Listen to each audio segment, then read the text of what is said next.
Welcome to your 20-minute podcast with David Brower, where we do our best to give you useful information in 20 minutes or less. Now, here's your host, 5-time Voice Arts Awards nominee, David Brower. Thanks, Allan. This is David Brower with your 20-minute podcast. Our special guest today from California is Mitchell Levy. He's the AHA guy and CEO at AHAthat, who empowers thought leaders to share their genius. He's an accomplished entrepreneur who's created a ton of businesses in Silicon Valley. He's a TEDx speaker, international bestseller with 61 business books. We could go on and on. Mitchell, first of all, welcome to the show. Glad to have you here.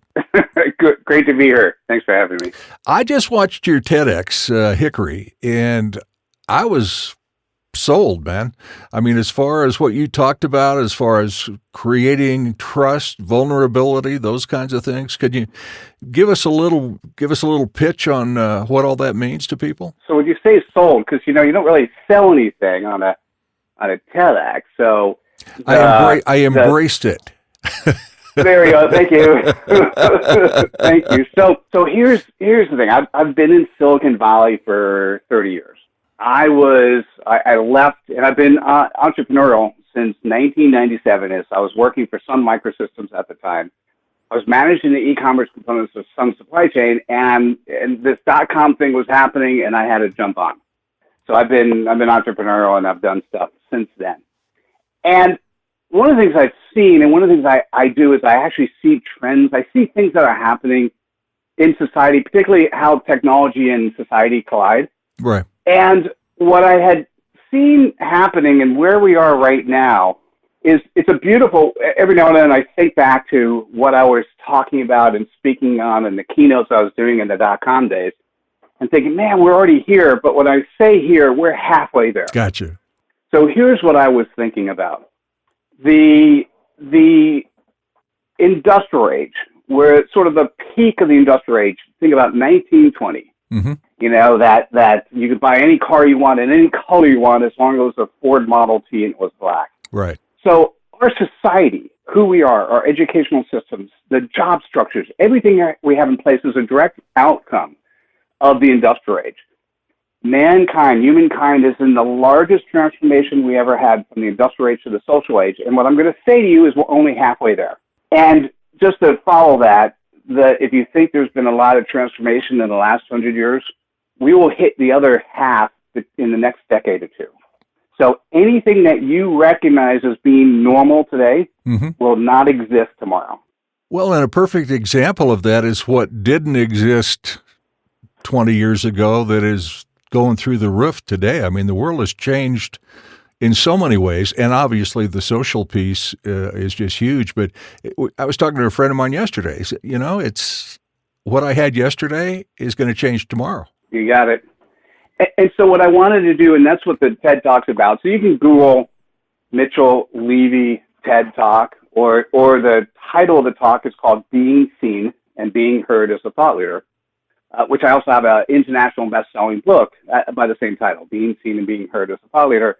And my goal was to actually create an easy blueprint of if you want to be successful tomorrow, based on what I've seen, there's a simple mantra. Let me give it to you in a second. Great. We do business with those that we know, like, and trust. That's what you embrace. Exactly. And that's the interesting part. I mean, I know it sounds really simple, and truthfully, the answer is yes, it is. Right? So people, you can't. First, let's give you a new definition of the word expert. Okay. It's not somebody who's done something for 10,000 hours and blah, blah, blah. I mean, you could call that an expert. Let me tell you what an expert is. It's somebody who receives money one time, at least, for a product or service they deliver.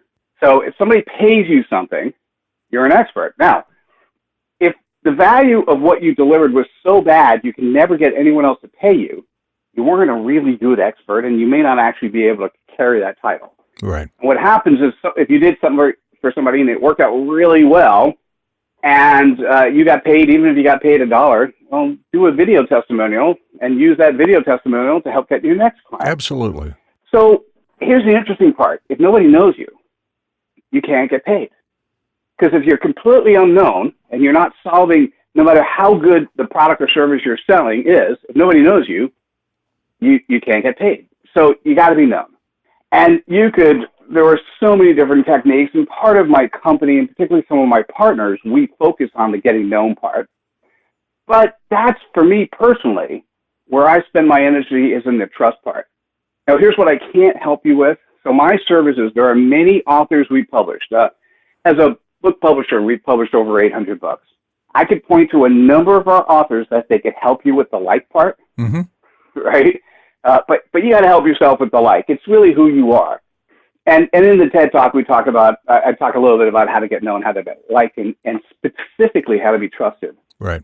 Here's the trust part, and that's where we spend energy. And, there's no better vehicle for having credibility to be seen as an expert at what you do as having a book. And so as a book publisher, what we've figured out is how to press the easy button. If you want a book, we'll do a 2-hour interview. Based on the interview, we'll then do we will then write the manuscript. So I will pull the genius from your head. Mm-hmm. I will then have one of the graduates of the AHAthat writing school actually create the manuscript. We'll send it to you, and then you get to review it. And our books are comprised of how people want to consume data. So they have 140 bite-sized quotes and 7 blog posts. Wow. So when you hand somebody your book, it's that aha message that they're reading. And so I'll give you an example. Okay. So my book, which is Being Seen and Being Heard as a Thought Leader, I like aha number 4. It's my favorite. So here's what aha number 4 says. Good thought leaders are at the top of the mountain. Great thought leaders are at the bottom of the mountain helping others climb up. Oh, my gosh. Absolutely. Love that. So, you know what? If as a speaker, as a business person, as a communicator, your job, if you run a business, or if you're part of a business and the owner has done a good job, their job is to allow you to communicate in 3 seconds or more. 3 seconds or less, or 7 seconds or less. Right. You need to be able to communicate something that says, hey, I want that. I need that. I'm interested.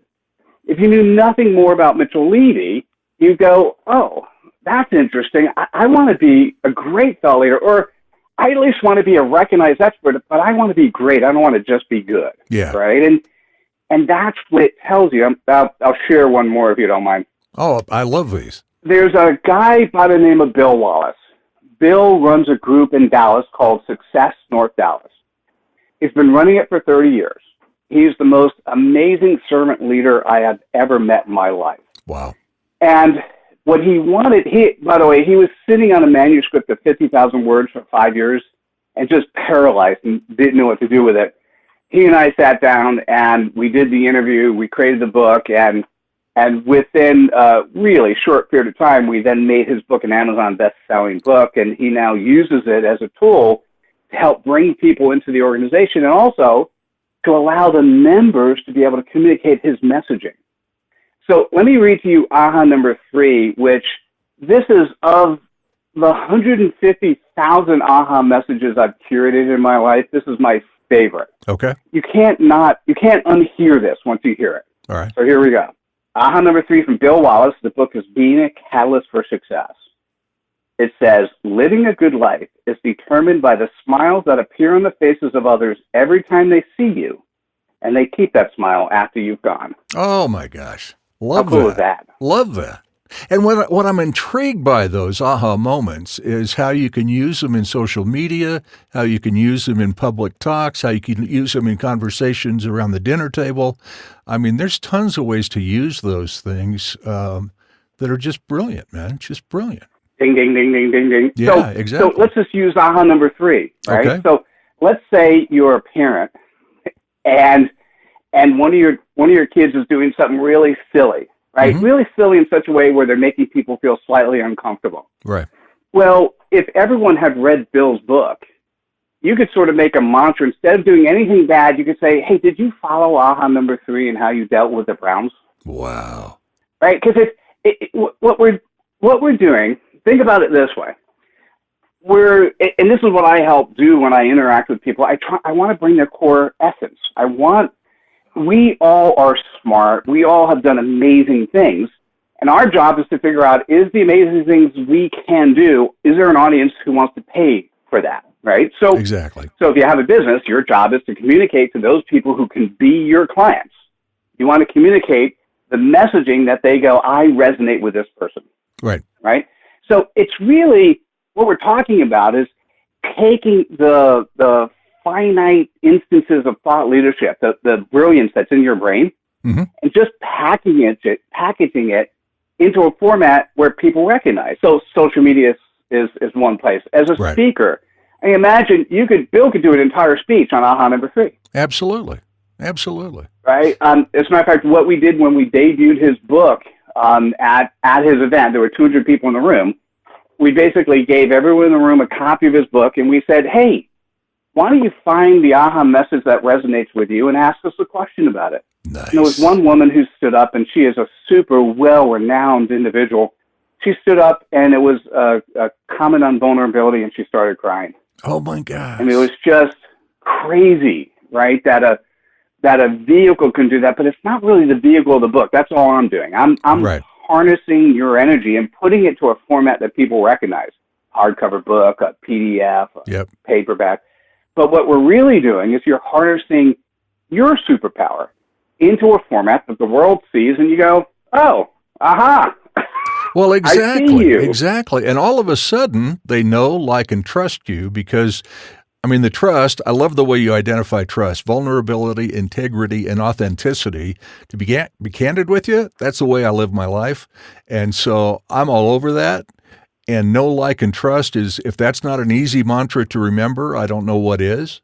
And then getting a hold of some of those aha moments, oh my goodness. And especially you interview somebody for a couple of hours and you pull out things from their energy, from their mind, from their creativity that they haven't even thought of, and be able to turn all of that into a book. I mean, that's gold, man. It's gold. It's, thank you. By the way, it's my superpower is pulling out somebody's genius. Right. And it's, how do I say this in a way? It's so much fun. I mean, I love doing it.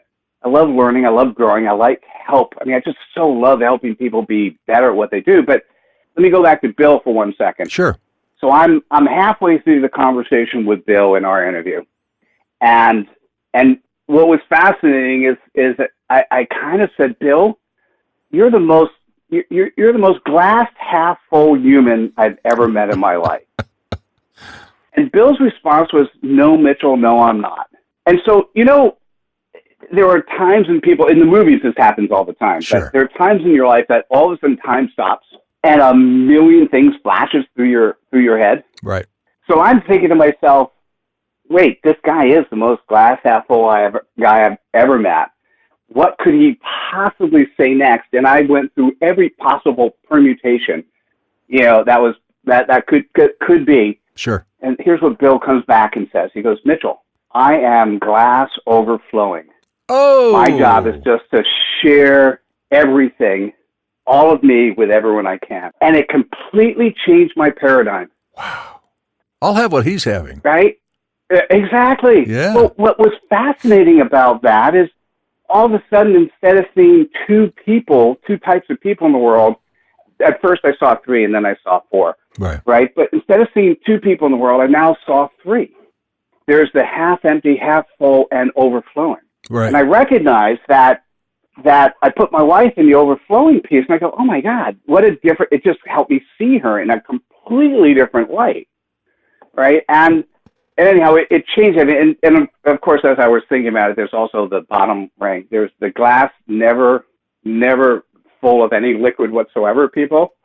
And to me, my job is those people who are half empty, if they can't change, and those people who their glass just can't accept any liquid, those people are not part of my life.